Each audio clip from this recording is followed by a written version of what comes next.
Bismillahirrahmanirrahim. Assalamualaikum warahmatullahi wabarakatuh.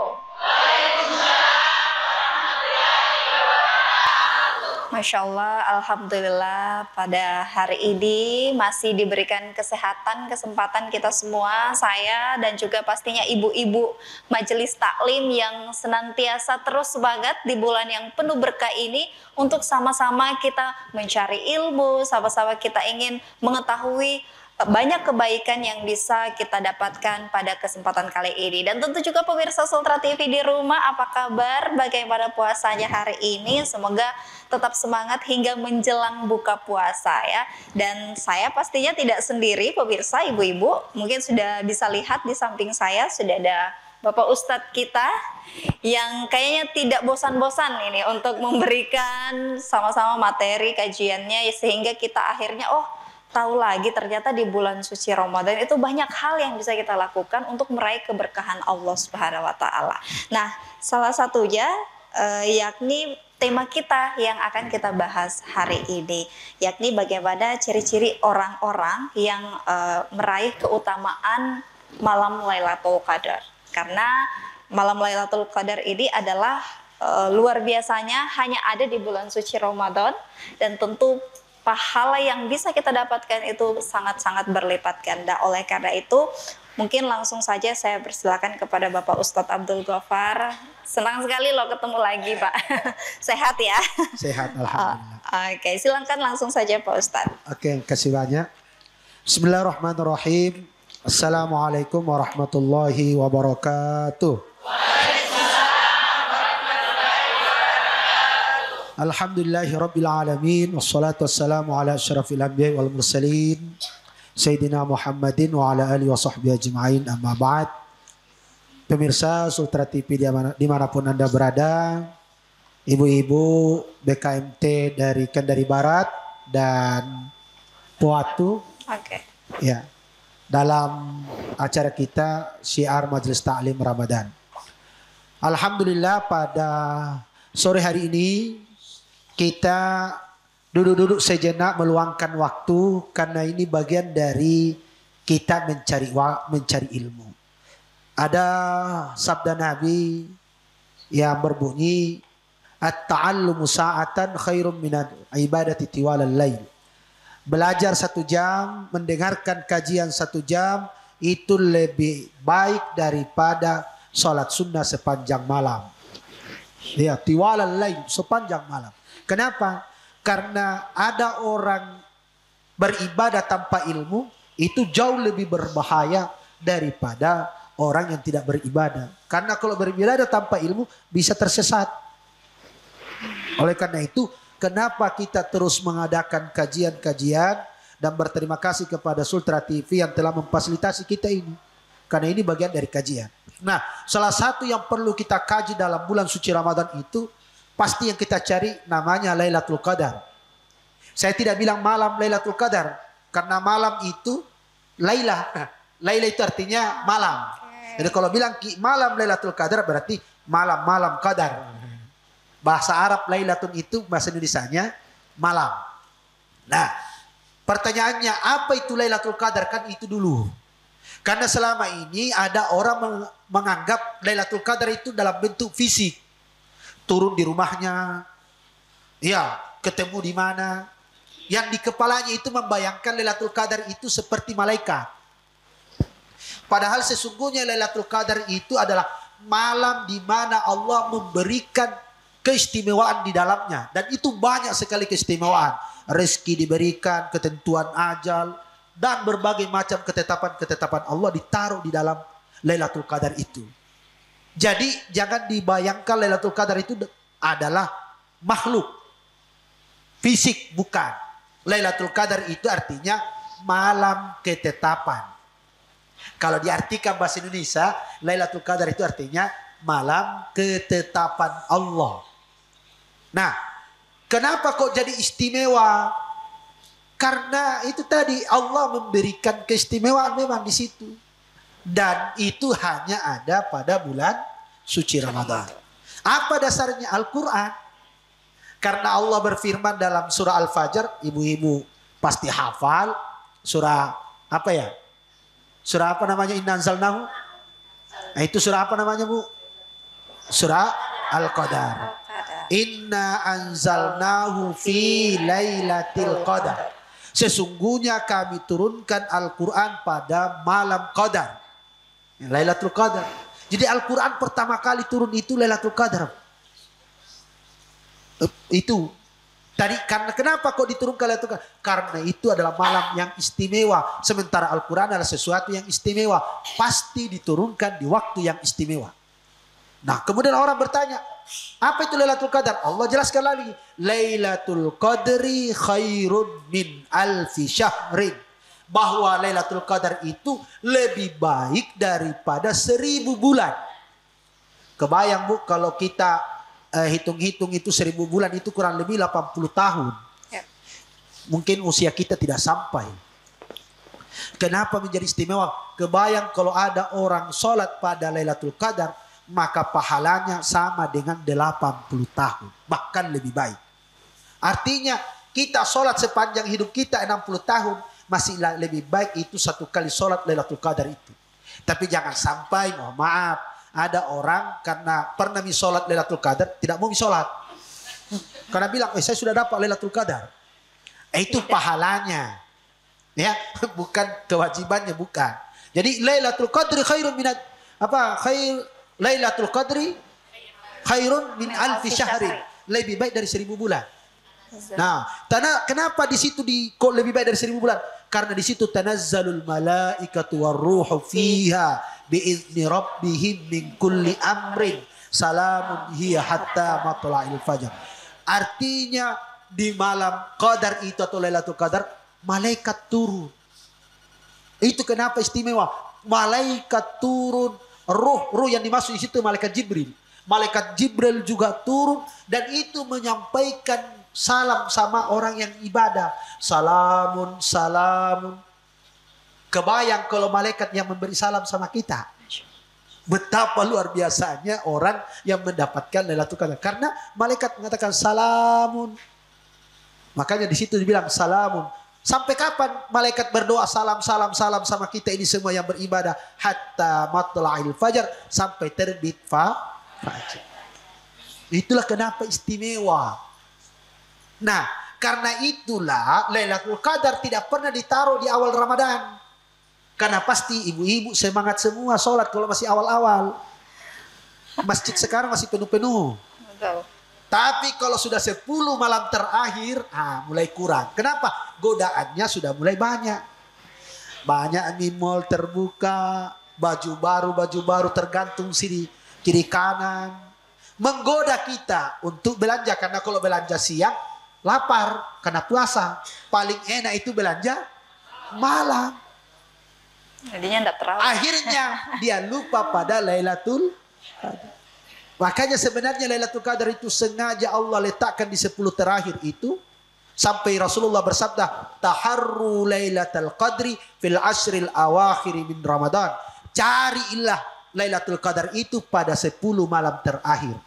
Terutama pada malam-malam ganji. Coba. Jadi kadang-kadang kita bertanya-tanya kenapa Lailatul Qadar ditaruh di awal. Aduh, kalau di awal dapat semua orang. Kalau di tengah-tengah masih sebagian orang dapat. Tapi kalau di akhir hanya orang-orang pilihan yang bisa mendapatkan Lailatul Qadar itu. Dan Lailatul Qadar itu malam. Jangan cari di siang. Namanya juga Lailatul Qadar malam. Maka dia terjadi pada malam. Oleh karena itu Nabi kenapa iktikaf 10 terakhir? Karena mencari Lailatul Qadar itu. Bagaimana caranya mencari? Sholat bukan dicari. Di sini ada harum. Oh, berarti Lailatul Qadar ini. Di rumahku harum sekali.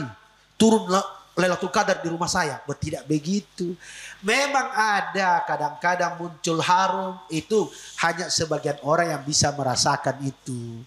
Tidak semua. Yang pasti kalau beribadah bertepatan dengan Lailatul Qadar, maka disitulah Allah lipat gandakan lebih baik daripada 1000 bulan itu. Makanya yang banyak kita lakukan adalah beribadah, berzikir, terserah, mengaji, sholat, berzikir, macam-macam. Jadi kalau ada orang itikaf tapi pergi tidur, sudah tarawih tidur, nanti sahur baru bangun. Itu pindah tidur. Itu bukan di itikaf itu. Itikaf itu artinya ke masjid untuk beribadah. Jadi tidak tidur. Kalaupun tidur sebentar. Nah itu baru namanya Lailatul Qadar itu. Lagi-lagi. Nah bagaimana ciri-cirinya Lailatul Qadar itu? Nanti ciri-ciri itu muncul setelah turun. Tidak ada ciri-ciri Lailatul Qadar itu sebelum. Karena kalau sebelum turun ada ciri-cirinya, maka kita pasti cari. Pasti kita tahu. Dan ciri-ciri itu nanti setelah. Kenapa? Kan tadi disampaikan dalam Al-Quran, surah Al-Qadar tadi itu, turun sampai terbit fajar. Setelah itu langsung naik kembali malaikat. Nah kembalinya malaikat ke atas itu dalam jangka yang lama. Tidak langsung sampai tidak berproses. Makanya Lailatul Qadar kalau sudah turun itu besoknya paginya itu sejuk. Tidak ada panas. Kenapa? Karena terhalang oleh sayap-sayap malaikat yang turun banyaknya itu. Puluhan ribu malaikat turun itu kemudian kembali semua. Itulah yang menghalangi cahaya panas itu sehingga terasa sejuk. Tidak ada bunyi-bunyi burung. Tidak ada macam-macam. Jadi terasa nikmat, terasa sejuk, terasa nyaman ketika Lailatul Qadar sudah turun. Hanya nanti kita menyesal, kayaknya tadi malam Lailatul Qadar, tapi saya tidur full. Nah itulah. Nanti kita itu setelah selesai pulang, malaikat-malaikat baru kita, ruginya saya tadi malam, barusan saya tidak tahajud. Nah itulah celakanya kita di situ. Barusan saya tidak tahajud. Karena pasti dikasih malas oleh Allah itu kalau sudah turun. Kenapa? Hanya orang-orang pilihan yang memang mendapatkan itu. Jadi makanya dalam hadis itu disuruh mencari. Namanya mencari itu berarti butuh kekuatan, butuh tenaga, butuh kemauan untuk mendapatkan. Jadi bukan ujuk-ujuk datang. Enaknya itu. Tidak. Dia harus dicari. Nah, orang-orang yang mendapatkan Lailatul Qadar itu bukan berhenti beribadah, tambah semangat beribadah. Makanya ciri-ciri orang yang mendapatkan Lailatul Qadar, kalau ibadahnya semakin meningkat, bukan semakin turun. Jadi kalau kita merasa Lailatul Qadar kita dapatkan, berarti kita semakin baik, akhlaknya semakin bagus. Kenapa? Diberikan keistimewaan oleh Allah tadi itu. Makanya biasa itu dalam kisah-kisah orang yang mendapatkan Lailatul Qadar itu selalu harum badannya, selalu enak perasaannya. Akhirnya karena enak perasaannya baik sama orang, biar orang mencaci maki karena enak perasaannya dia tidak tersinggung. Kita ini kan gampang tersinggung karena tidak enak perasaan. Itu Betul. kita ini sering tersinggung itu bukan karena orang itu bicara. Karena ada orang bicaranya kasar, tidak kita tersinggung. Ada satunya kasar juga bicaranya, tapi kita tersinggung. Itu kenapa? Karena kitanya, bukan karena dia. Kita yang lagi tidak enak, kita yang lagi enak, dan seterusnya.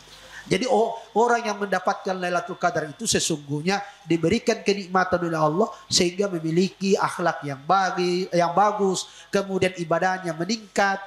Nah itu loh ciri-ciri orang yang mendapatkan Lailatul Qadar. Karena itu mumpung ini bulan suci Ramadan, apalagi mau akhir-akhir Ramadan ini, manfaatkan itu. Jangan dulu ibu-ibu tergoda dengan belanja dulu.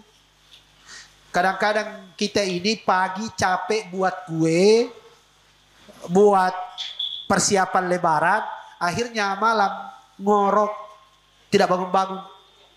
Malam pertama tahajud, malam 10 pertama tahajud, 10 kedua tengah tahajud, pas 10 terakhir tidak. Kenapa? Capek buat kue. Iya, 10 terakhir capek pergi antar anak belanja. 10 terakhir capek pergi antar suami cari pakaian. Akhirnya kita malam pada saat orang berbondong-bondong bertambah ibadahnya kita berkurang. Kenapa? Direcoki, digoda oleh urusan-urusan duniawi. Kayaknya mulai sekarang kalau memang ibu mau dapatkan Lailatul Qadar, belanja memang sekarang. Jangan nanti mau terakhir. Karena harus kita persiapkan mental kita untuk mendapatkan Lailatul Qadar ini. Itu ya, jadi sekali lagi Lailatul Qadar itu jangan dibayangkan dalam bentuk fisik. Ya. Tapi itu adalah malam yang ditetapkan oleh Allah, yang diberikan oleh Allah, di mana orang yang menggunakan malam itu untuk beribadah, itulah yang menjadi orang yang istimewa, yang mendapatkan pahala lebih baik daripada 1000 bulan. Ini lagi-lagi kita mau bicara tentang Lailatul Qadar ini. Makanya itu rahasianya kenapa Allah turunkan Al-Quran Lailatul Qadar. Karena Al-Quran itu Bu, obat itu. Coba kita itu kalau sakit-sakit, ibu-ibu yang sering baca Yasin, makanya mohon maaf begini, kalau ibu-ibu baca Yasin itu ambil air lah, taruh di depannya, kebuka sambil mengaji.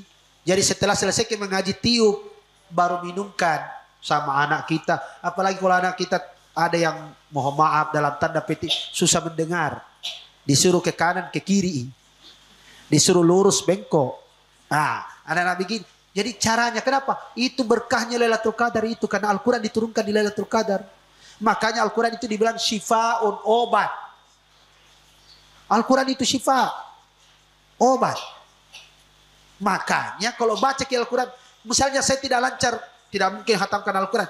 Ya yang baca yang gampang-gampang saja, Yasin. Atau kalau tidak Fatihah. Jadi sebenarnya kita ini kurang memaksimalkan itu Al-Quran menjadi obat buat kita. Padahal tadi saya katakan Al-Quran itu menjadi istimewa karena diturunkan pada Lailatul Qadar. Makanya supaya kita ini di samping dapat pahala membacanya, bisa juga dijadikan sebagai obat. Ini perlu kita lakukan. Oleh karena itu mudah-mudahan kita semua pemirsa Sultra TV yang lagi mendengar lagi menonton, kemudian ibu-ibu majelis taklim, syiar majelis taklim Ramadan ini dari Kendari Barat dan Puatu, kita mudah-mudahan mendapatkan Lailatul Qadar pada Ramadan ini. Tapi ya jangan hanya ya Allah kasih saya Lailatul Qadar tapi tidak ada usahanya. Tidak akan ada ibu-ibu yang mendapatkan Lailatul Qadar tanpa usaha. Nabi saja yang notabene sudah dikasih tahu oleh Allah, itu usahanya minta ampun. Rasulullah itu kalau sudah 10 malam terakhir, ada 3 yang dia lakukan. 1, kencangkan sarungnya. Nabi itu kencangkan sarungnya. Apa maksudnya kencangkan sarungnya? Artinya tidak tidur, sarung itu dikencangkan. Kalau tidur kita kan dilonggarkan. Apalagi kalau sama ke suami, tambah longgar tuh. Nah ini tidak, maksudnya itu dikencangkan, artinya tidak sama istrinya. Nabi itu, ibu tidak sama suaminya, karena dia kencangkan, maksudnya beribadah. Beliau isi Lailatul Qadar itu atau 10 malam terakhir itu dengan ibadah. 1, kencangkan. 2, kurangi tidurnya. Nabi kurangi tidurnya. Jadi yang biasanya tidur banyak, sekarang dikurangi. Kenapa? Diganti dengan beribadah. 3, itikaf di masjid. Nabi pergi ke masjid untuk beribadah. Makanya kenapa banyak saudara-saudara kita itu kemudian kalau 10 malam terakhir itu biasanya tinggal di masjid betulan.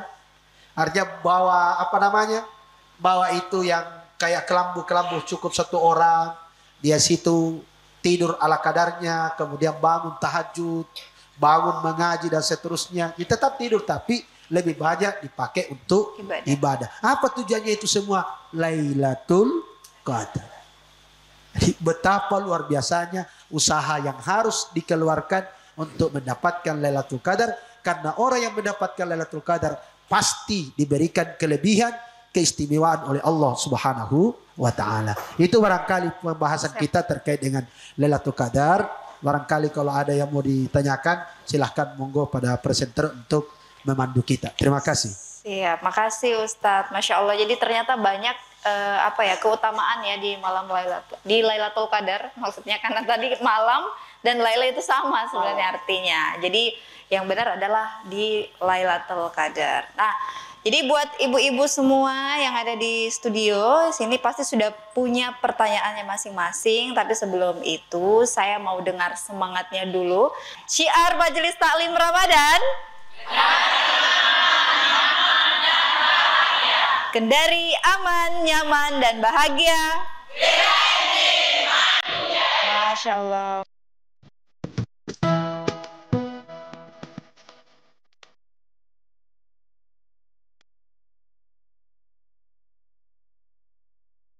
Syiar Majelis Taklim Ramadan. Kendari aman, nyaman, dan bahagia. Masya Allah, masih semangat rupanya. Langsung saja mungkin saya buka dua penanya dulu di sebelah kanan dan kiri. Oke, ini tadi ibu yang paling depan, satu sebelah kiri. Oke, silakan.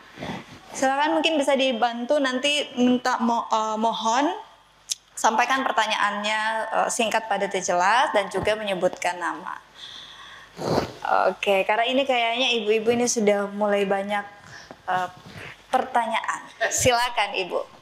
Bismillahirrahmanirrahim. Assalamualaikum warahmatullahi wabarakatuh. Waalaikumsalam warahmatullahi wabarakatuh. Saya Haja Siti Asma dari BKMT Kecamatan Puatu. Oke. Yang saya pertanyaan Pak Ustadz, Ya. Iya, silakan ibu. yang saya pertanyaan Pak Ustadz, kenapa di akhirat kelak yang pertama dihisab adalah sholat? Kenapa bukan ibadah-ibadah yang lain seperti puasa, zakat, atau berhaji?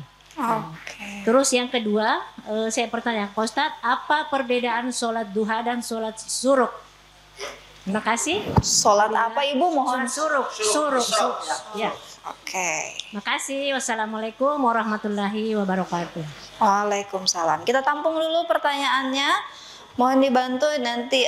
Ini dari Kecamatan Puatu, ya. BKM selanjutnya untuk BKMT Kecamatan Kendari Barat. Silakan ibu yang di depan ya. Tadi angkatan mohon izin. Silakan berdiri aja ibu. Ya, kita bantu. Oke. Makasih. Ya. Bismillahirrahmanirrahim. Assalamualaikum warahmatullahi wabarakatuh. Waalaikumsalam warahmatullahi wabarakatuh. Kami mau ingin tanyakan nama saya Haji Ode Nasiha dari Masjid Al Amin Kendari Barat. Oke, silakan Bu. Yang ingin kami tanyakan adalah masalah Lailatul Qadar.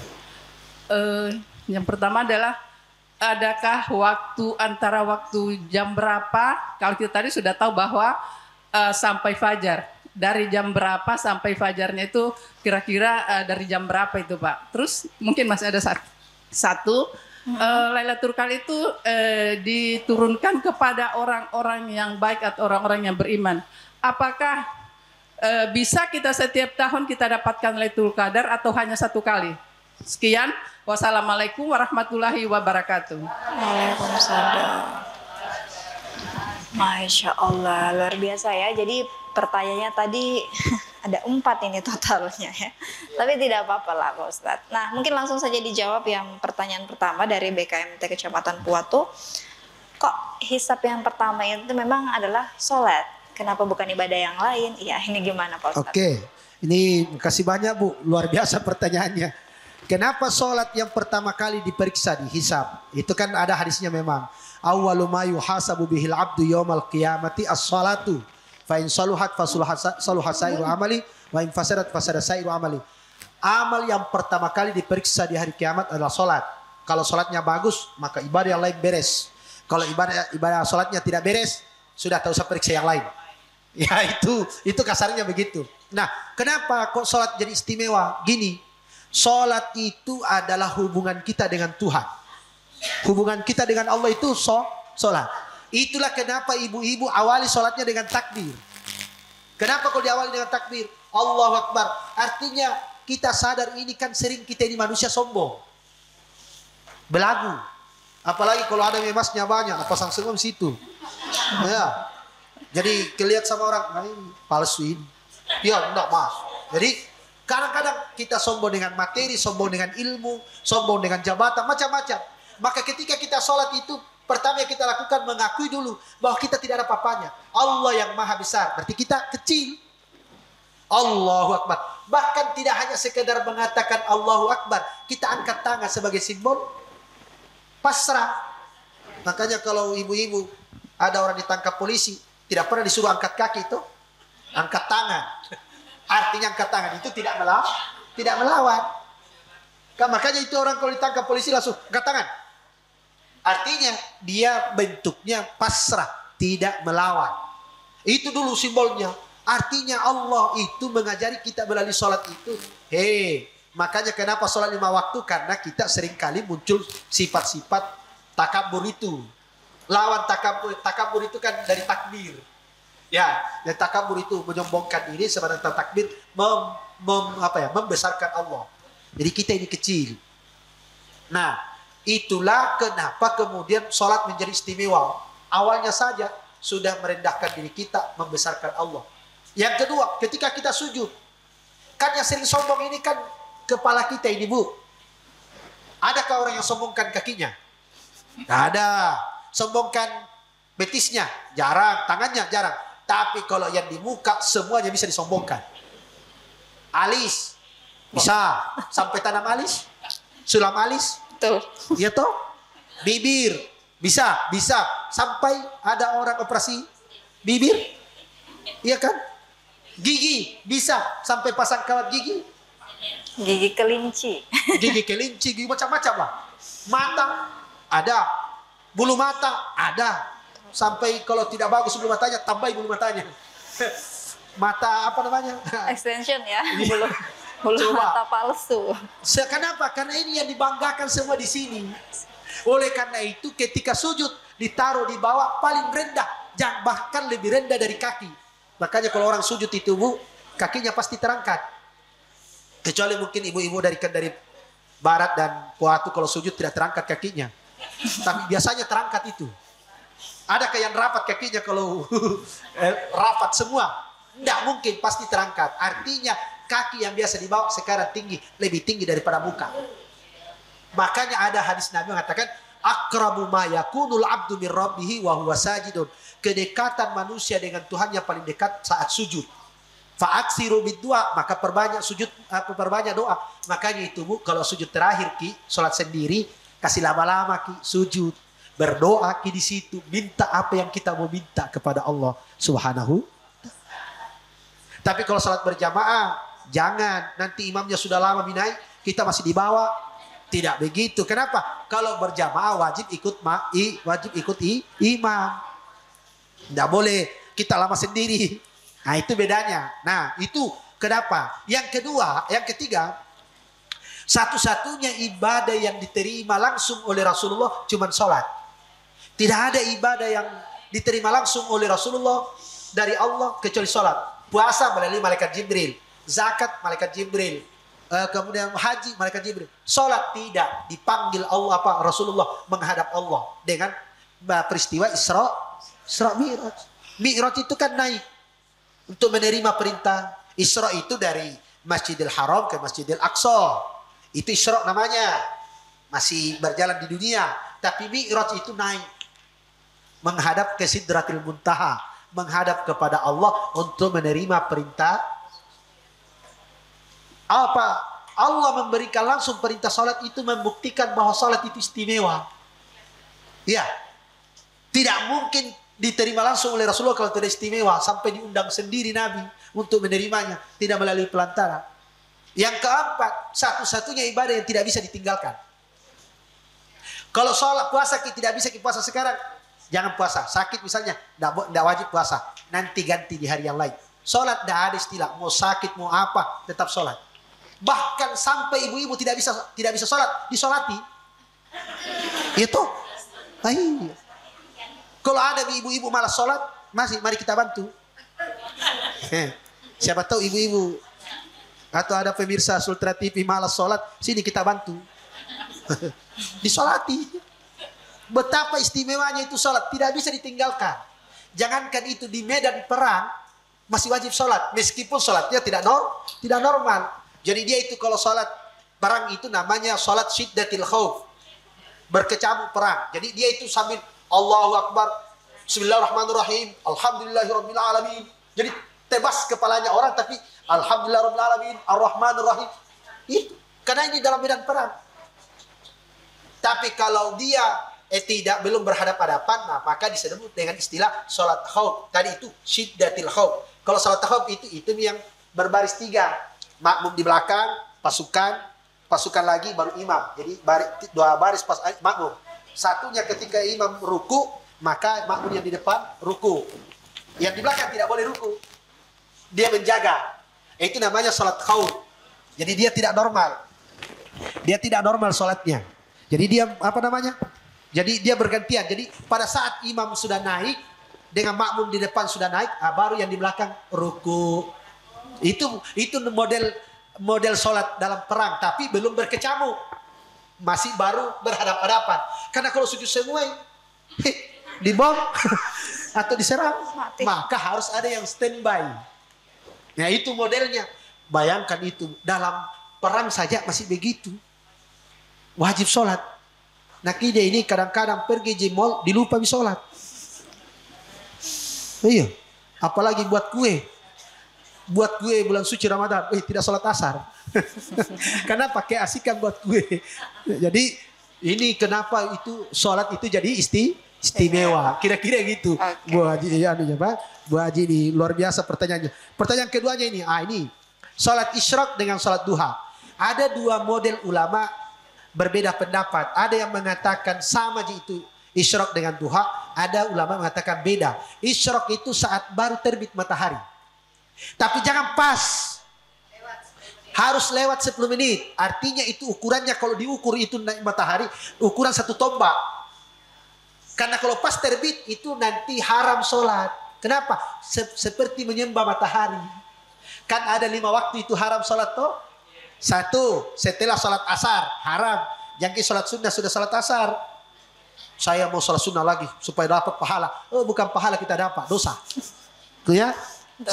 Yang kedua, pas terbenam matahari. Tidak boleh sholat sunnah. Kenapa? Dikira menyembah matahari. 3. Pas matahari lurus di kepala. Itu tidak boleh. Pas lurus. Harus lewat api sedikit. Yang keempat, pas setelah sholat subuh. Yang ke sholat sunnah sudah sholat subuh. Ya. Yang ketiga, pas terbit matahari. Nah, kalau sholat isyraq lewat. Makanya kalau di dinding masjid itu pasti ada waktu salat isyraq. Ada di situ tuh tertulis waktu terbit matahari.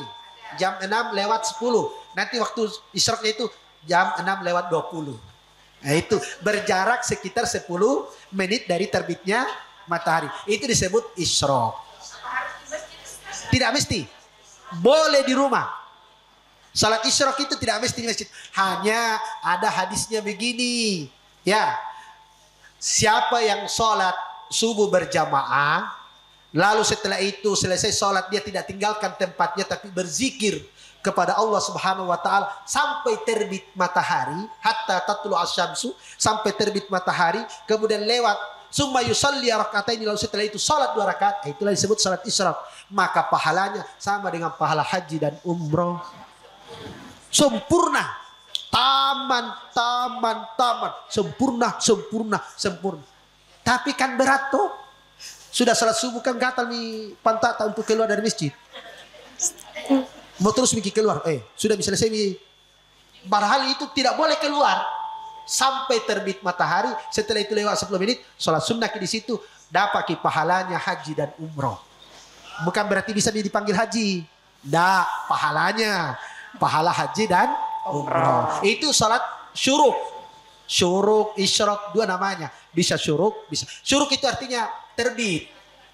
Kan syirkun itu artinya timur. Kenapa kok syuruk terbit itu? Karena matahari terbit dari timur. Makanya maghrib itu goroba, tenggelam. Makanya maghrib itu disebut maghrib karena tenggelamnya matahari. Bahasa Arab itu. Nah, duha panjang. Duha itu bisa sampai sebelum zuhur. Jadi ibu-ibu sholat duha jam 11 masih bisa. Isyraq tidak bisa. Isyraq itu tidak bisa jam 10, tidak bisa jam 9. Dia hanya di awal matahari terbit saja. Ya, setelah terbit matahari 10 menit, disitulah waktunya. Jangan lewat dari 1 jam setelah itu. Karena sudah tidak masuk itu. Karena kalau sudah lewat dari situ, sudah masuk sholat duha. Ya, itu kira-kira Ibu, ini luar biasa anunya ya. Dan ini hadisnya hanya yang kalau saya sarankan Bu, sholat duha itu istimewa karena Nabi itu pernah bersabda, man sholla apa ya? Dia bahasanya itu man sholat duha arba rakaatin. Kalau ada orang sholat duha 4 rakaat, maka Allah jamin rezekinya selama 1 hari penuh itu. Jadi kalau ibu-ibu mau lancar rezekinya sholat duha 4 rakaat. Tidak banyak. Ya, itu anunya ya. Ini pertanyaannya Ibu dari Barat. Ya. Nih, adakah Waktu ya. waktu Lailatul Qadar itu? Tidak ada, Bu. Makanya sholat tarawih itu sudah bisa lima dapat Lailatul Qadar. Tapi kan kita mau kalau penuh ibadah kita pada malam itu dengan ibadah, kan maunya begitu. Makanya ditambah, tidak cukup dengan tarawih saja. Makanya sering saya bercanda, orang yang sudah tarawih mulai dari malam pertama sampai malam terakhir pasti dapat Lailatul Qadar. Tapi kan sedikit, kan cuma 8 rakaat. Nah kita mau maksimal, kan begitu. Itu anunya. Makanya Nabi tambah, hanya secara umum itu kalau dilihat dari hadis-hadis yang lain, Lailatul Qadar itu selalu di pertengahan akhir malam. Mulai dari pertengahan berarti jam 12 ke atas. Kenapa? Kan ada hadis, ada ayat Al-Quran. Wa minal laili fatahajjat bihi nafilatan lak asa ayyab'atsaka rabbuka maqaman mahmuda. Kalau sebagian malam, terutama malam-malam terakhir, tahajudlah. Supaya apa? Supaya Allah memberikan kedudukan yang mulia bagimu. Asa ayyab'atsaka rabbuka maqaman mahmuda. Itu ayat Al-Quran. Yang kedua, sholat pertengahan malam akhir itu masyhudatun, disaksikan oleh malaikat. Dan itu yang kita mau. Kan kita mau ini, kalau sholat itu ada saksi tak. Itulah Bu, kenapa kalau sholat sunnah suruh pindah-pindah. Karena itu tempat tak jadi sak. Jadi jangan sholat sunnah di situ terus. Saya mau istiqomah Ustaz, di sini terus. Kalau sholat fardu bagus. Kalau sholat fardu istiqomah di satu tempat bagus. Tapi sholat sunnah jangan. Pindah-pindah ki. Supaya apa? Supaya semua tempat yang pernah kita tempati sholat itu menjadi saksi nanti di hari kiamat. Begitu. Makanya biasa kita lihat itu tuh orang tukaran. Kita di sini, saya di situ. Tukaran kenapa? Itu tadi dapat apa? Mau mencari saksi. Karena kalau orang jadi saksi kan bisa bohong. Tapi kalau tempat tidak bisa. Makanya saksi itu, tempat sholat kita itu menjadi saksi juga. Makanya biasa orang pindah-pindah itu sholat sunnah. Pindah-pindah. Ya, itu adanya. Ya, apakah setiap tahun orang bisa dapat Lailatul Qadar? Bisa. Makanya setiap tahun Nabi cari. Nabi itu setiap tahun mencari 10 malam terakhir. Pasti Nabi semangat mencari Lailatul Qadar. Makanya setiap tahun bisa kita dapat. Nah, kalau dapat satu kali Ustaz kan sudah 80 tahun. Kenapa lagi? Tidak. Ingat Bu, jangki ingat pahalanya saja 80 tahun. Tapi dosa tak? Memangnya sedikit. Dosa gosip. Iya, dosa gosipnya saja sudah hilang 80 tahun. Jangan dikira. Kita ini kan sering menghitung pahala. Kalau itu Sayyidina Umar terbalik. Sayyidina Umar bin Khattab itu yang dia hitung itu dosanya. Bukan baik amalnya. Karena beliau mengatakan kalau kebaikan yang kamu lakukan cepat lupakan. Tapi kalau dosa yang kamu lakukan ingat terus. Jadi di Bali itu kalau kebaikan jangan diingati. Kalau kebaikan lupakan segera. Tapi kalau kalau dia itu adalah dosa diingat. Makanya yang dicatat oleh Sayyidina Umar bin Khattab itu dosanya. Tidak pernah catat amalnya. Yang dia catat dosanya. Supaya apa? Supaya dia ingat terus dosanya. Sehingga bisa meningkatkan ibadahnya. Nah, hanya ini Bu. Hati-hati juga. Jangan sampai kita semangat 45 cari Lailatul Qadar. Lalu kewajiban kita lupa. Kan begini. Saya cari Lailatul Qadar. Akhirnya tidak masak. Ini kan saking semangatnya. Cari Lailatul Qadar. Anaknya bangun sahur, tidak ada nasi. Tidak ada makanan, tidak ada lauk. Kenapa? Si ibu-ibunya semalaman cari Lailatul Qadar. Wah itu jangan sampai kita cari Lailatul Qadar setengah mati lalu kita lupa kewajiban. Jadi kewajiban tetap harus jalan. Kan begini, itu Ibnu Athaillah pengarang kitab Al-Hikam begini. Dia masih begini. Kenapa itu hawa nafsu musuh bebuyutan kita? Karena gini. Min alamati ittiba'il hawa al-musara'atu ila nawafilil khairat wa takasulu anil qiyami bil wajibat. Di antara ciri-ciri orang yang mengikuti hawa nafsunya itu, kalau urusan sunnah cepat sekali melaksanakan, tapi urusan wajib malas. Coba, ada orang kalau pergi mak gosip ke tetangganya cepat sekali. Yang panggil tetangganya, "Bu, kesini dulu." Langsung datang. Tapi nak panggil ibunya, sebentar ibu ada kurus. Padahal memenuhi kewajiban panggilan orang tua wajib. Tetangga tidak. Kadang kita itu kalau sunnah semangat sekali kita, tapi wajib tidak. Ada orang tidak pernah alfah tarawih, tapi tidak pergi salat subuh. Kalau tarawih semangatnya 45, pas salat subuh hilang. Yang paling kacau itu datang Idul Fitri, Idul Adha tidak pernah salat dua waktu di masjid. Tapi Idul Fitri hadir, pakai baru lagi. Jadi kadang-kadang itu caranya nafsu, caranya setan menggoda kita, dikira lebih baik, ternyata tidak. Kenapa? Kadang kita tukar kewajiban dengan sunnah. Mestinya tetap wajib yang didahulukan. Jadi ibu-ibu, kalau ibu kecapean mengurus suami, mengurus anak, akhirnya tidak bangun Lailatul Qadar, hanya sebentar di salat tahajudnya, jangan merasa berkecil hati. Pahala tak sudah luar biasa karena menyiapkan sahur, menyiapkan makan untuk anak istri kita, anak suami kita itu sudah luar biasa di pahala itu. Ya, makanya apalagi kalau dapat taufik Lailatul Qadar berdobel pahala. Jadi jangan sampai kita kejar-kejar Lailatul Qadar lalu lupa kewajiban. Itu saya maksud ya. Jadi kewajiban harus jalan. Kewajiban kita menyiapkan kebutuhan keluarga itu tetap dilaksanakan. Tapi Lailatul Qadar juga bisa kita tetap laksanakan. Ya, itu kira-kira ya. Saya tadi ibu ya luar biasa pertanyaannya. Jadi setiap tahun bisa dapat. Oke, Masya Allah. Jadi memang ini ya Pak Ustadz harus beriringan kewajiban sama yang sunnah juga kita lakukan.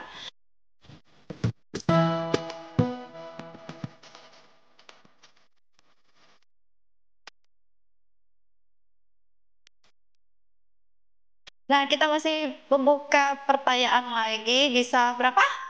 2 ya? 2. Berapa? 1. Oke, 1. Kita cari yang ini dulu ya. Mana yang coba Ibu, silakan.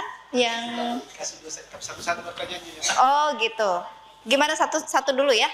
Satu dulu Pak Ustadz, kita bisa lihat. Oke, silakan Ibu. Oke. Iya, satu pertanyaan ya. Oke, silakan. Bismillahirrahmanirrahim. Iya, silakan Ibu dah. Assalamualaikum warahmatullahi wabarakatuh. Waalaikumsalam. Nama saya Suryani dari BKMT Kecamatan Pewatu. Pertanyaan saya Pak Ustaz, apa yang menghalangi orang untuk bertobat? Mohon penjelasannya. Assalamualaikum warahmatullahi wabarakatuh. Waalaikumsalam. Mungkin langsung dijawab dulu Pak Ustadz ya. Kalau sebentar kita lihat masih ada waktu lagi, kita lanjutkan. Kalau tidak sempat nanti di luar dari program ini kita bertanya. Ini pertanyaan paling berat ini. Apa yang menghalangi orang untuk taubat? Wah, ini gini. Saya sebelum masuk di situ saya mau jelaskan dulu dosa kita ini. Dosa kita itu 2 model Bu ya. Ya pemirsa juga pemirsa Sultra TV dimanapun Anda berada. Dosa manusia itu 2 modelnya. Ada namanya hukukullah. Dosa kita kepada Allah. Ada namanya hukukun hukukun nas, dosa kita kepada sesama. Jadi beda itu dosa kita kepada Allah dengan dosa kita kepada sesama. Kalau hukukullah, dosa kita kepada Allah, itu untuk taubat itu syaratnya cuma 3. 1, berhenti dari dosa itu. 2, menyesal. 3, berjanji tidak mengulangi. Nah, itu dalam Al-Quran itu ada ayatnya. Walladzina idza fa'alu fahishatan aw zalamu anfusahum dzakarullah fastaghfaru lidzunubihim wa may yaghfiru dzunuba illallah wa lam yusirru ala ma fa'aluhu wa hum ya'lamun. Jadi 3 syaratnya. Berhenti, menyesal, dan berjanji tidak mengulangi. Itu kalau dosa kita kepada Allah. Contoh tidak sholat. Dosa kepada Allah itu. Tidak puasa. Dosa kepada Allah. Tapi kalau dosa kepada sesama, syaratnya untuk tobat itu, untuk diterima tobatnya 4. Bertambah. 1 tadi berhenti. 2 menyesal. 3 berjanji tidak mengulangi. Ketiga, meminta maaf langsung kepada orang yang kita berdosa. Jadi jangan keambil barangnya orang lalu bilang, ya Allah ampuni dosaku, sudah keambil barangnya orang. Tidak akan diampuni oleh Allah sampai kita minta maaf sama yang bersangkutan. Itu pun mengaku jangan, maaf nah kalau ada salahku, maaf nah kalau ada dosaku. Ngomong, maaf nah pernah ku ambil barang tak. Kalau tidak diampuni oleh Allah. Makanya dalam hadis-hadis Nabi itu dosa paling ditakuti bukan dosa kepada Allah. Karena kalau dosa kepada Allah itu Allah Maha Pengampun, tidak dendam. Jadi kalau kita tobat betulan beres. Tapi dosa kepada sesama, itu yang sulit. Makanya ada orang paku, apa istilahnya? Saling menagih di akhirat. Pernah sering dengarkan ceramah begitu toh? Di akhirat nanti paku tagih orang. Mana pahalamu? Kasih kak. Kamu pernah sakiti saya. Kau pernah zolimi saya. Makanya Nabi itu pernah bersabda ya.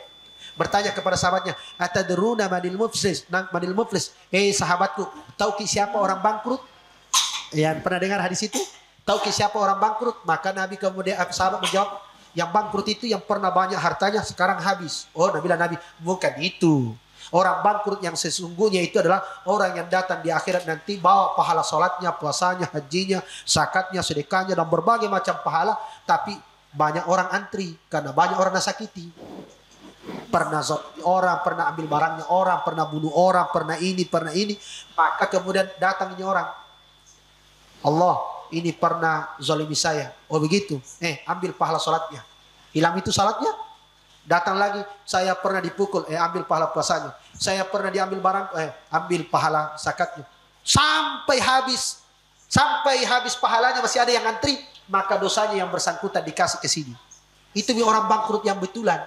Pahalanya awalnya banyak, menjadi habis karena terlalu banyak orang nasakiti. Nah, itu hadis sahih itu Bu. Bukan saya yang bilang, Nabi. Oleh karena itu, kenapa itu kalau lebaran saling memaafkan? Karena jangan saling menuntut. Karena pasti banyak semua dosata. Kutuntut nanti di akhirat. Memangnya kita tidak banyak dosata sama orang. Jangan sampai kita bilang, saya tuntut nanti kamu di akhirat. Sebenarnya sementara kita juga banyak juga yang nuntut. Makanya paling enak itu apa? Saling memaafkan. Itulah kenapa kita ada istilah halal bihalal. Yang dulu haram saya halalkan. Kamu halalkan dosa saya juga halalkan dosamu. Itu namanya halal bihalal. Saling menghalalkan. Yang awalnya haram, sekarang halal. Jadi itu istilah halal bihalal itu istilah Indonesia. Hanya dibuat oleh seorang ulama dulu namanya Ki Wahab Hasbullah. Waktu diminta oleh Soekarno buat acara karena ini pergelapa politik bertengkar satu dengan yang lain. Setelah Idul Fitri kumpul orang. Tapi apa namanya? Silaturahim. Dia bilang jangan silaturahim, terlalu biasa namanya. Halal bihalal. Artinya yang dulu haram kita halalkan sekarang. Supaya tidak ada saling menuntut, tidak ada orang saling sakit menyakiti. Itu luar biasanya itu.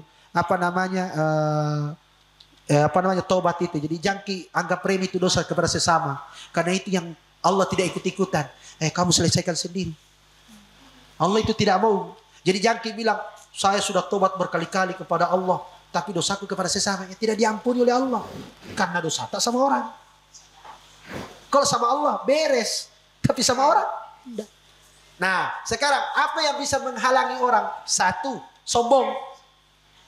Sombong itu yang paling besar menghalangi orang untuk tobat. Apa ciri-ciri orang sombong? Orang sombong itu merasa tidak ada dosanya. Karena ada itu orang, banyak dosamu. Seakan-akan dia tidak ada dosanya. Orang yang bilangnya banyak dosanya. Sedangkan dia tidak ada tunjuk dirinya. Jadi kadang-kadang kita itu bilangnya orang, ya Allah ampunilah dosanya temanku. Memangnya dosamu tidak ada. Mestinya ampuni dosaku dan dosa temanku. Iya, betul. Jangan dosanya temanku seakan-akan dia tidak ada dosanya. Makanya kita itu kalau Istighfar ibu, ada kan istighfar itu ya? Astaghfirullahalazim li. Saya meminta ampun kepadamu ya Allah, li untuk saya, wali walidayya dan kedua orang tua saya. Wali jami'il muslimina wal muslimat dan semua orang muslim laki-laki dan muslim perempuan. Wal mu'minina wal mu'minat, mu'min laki-laki, mu'min perempuan, al-ahya'i orang hidup, wal amwat orang mati. Itu istighfar kita. Jangan istighfar sendiri. Astagfirullahaladzim, astagfirullah. Tidak. Mintakan untuk diri tak, orang tua tak, dan seluruh orang lain. Ya, bahkan kalau bisa ada doa tersendiri. Astagfirullahaladzim li wali walidayya wali ashabil hukukil wajibati alaiya, dan orang yang pernah saya sakiti. Orang yang pernah saya ambil barangnya. Siapa tahu dengan istighfar tak pada orang yang pernah kita sakiti, akhirnya orang itu minta maafkan kita. Makanya doakan. Istighfarkan itu orang-orang yang pernah kita sakiti. Itu caranya, Bu. Ya, supaya sifat sombong itu hilang dari diri kita itu. Karena itu yang halangi orang taubat.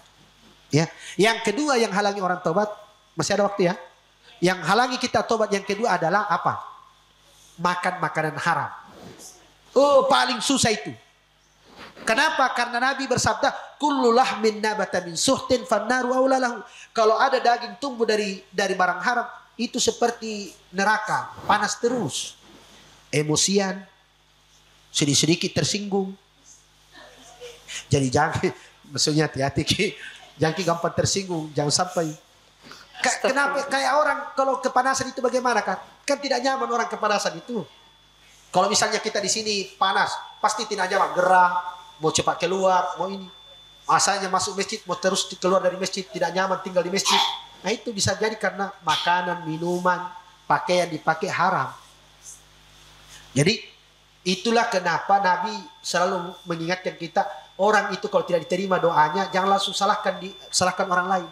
Bisa jadi karena ada makanan yang haram kita makan sehingga Allah tidak terima doa kita. Itu di Sahih Muslim itu. Ada orang datang ke Nabi itu, yamuddu yadaihi al-sama, dia angkat tangannya ke langit, berdoa. Ya Rabb, ya Allah ampuni saya, ya Allah beri saya rezeki, ya Allah ini. Banyak sekali doanya. Tapi kata Nabi, wa ma'kaluhu haramun, makanannya haram.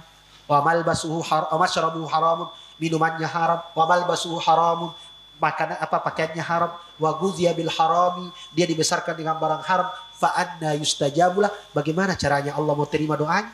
Pasti Allah tidak terima. Nah, karena itu kalau mau kita tobat betul, satu, jangki sombong. Yang kedua, jangki makan yang bukan hak tak.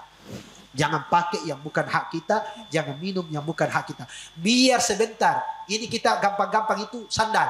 Masuk masjid, mau pergi berwudu deh, itu ada sandal, pakai saja. Memangnya sudah dapat izin dari yang punya. Enak sekali pergi pakai sandalnya orang. Pergi berwudu, kan saya pergi berwudu Ustaz. Iya, tapi kan sandalnya orang. Kecuali kalau tertulis di situ sandal wakaf. Lain. Sandalnya orang pergi berwudu. Dikasih basah lagi. Ya itu ya. Ini contoh. Jadi hati-hati saja. Kira-kira begitu ya. Oke, baik Pak Ustadz. Saya mau dengar semangatnya dulu ibu-ibu semua yang ada di studio. Biar ini kayaknya luar biasa materinya kita ini banyak akhirnya memberikan pencerahan ya Ustadz ya. Syiar Majelis Taklim Ramadan. Kendari aman, nyaman, dan bahagia. Oke Pak Ustadz, karena rupanya tidak terasa waktu kita sudah di penghujung acara, namun sebelum berakhir saya mungkin mempersilakan untuk menyampaikan sebagai closing statement pada kesempatan kali ini. Silakan Ustadz. Oke, jadi ibu-ibu semua pemirsa Sultra TV dimanapun Anda berada, Ibu BKMT dari Kendari Barat dan Poatu dalam rangkaian acara kita Syiar Majelis Taklim Ramadan, bahwa Lailatul Qadar itu memang sangat penting dan sangat istimewa. Oleh karena itu, mari kita cari Lailatul Qadar sesuai dengan kemampuan kita tanpa harus mengorbankan kewajiban, tanpa harus melalaikan kewajiban-kewajiban yang kita laksanakan.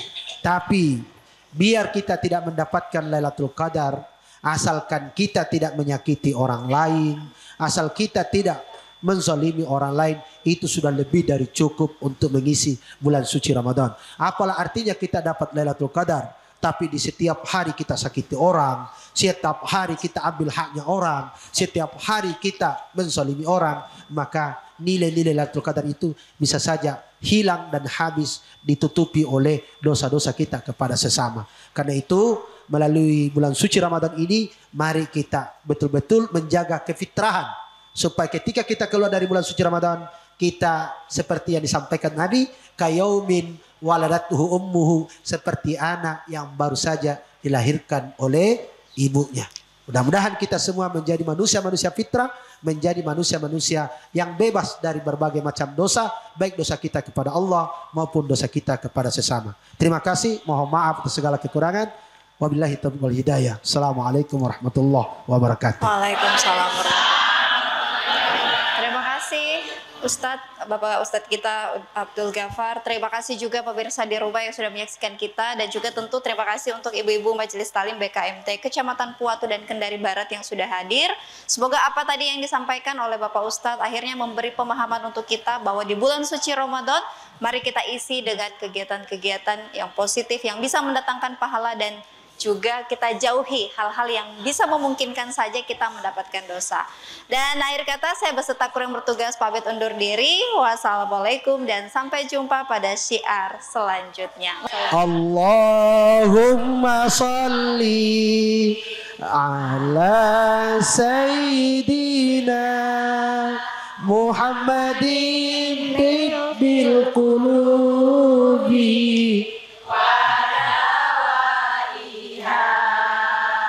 وعافيتي أبدا وشفائيا ونور الأبصار ودين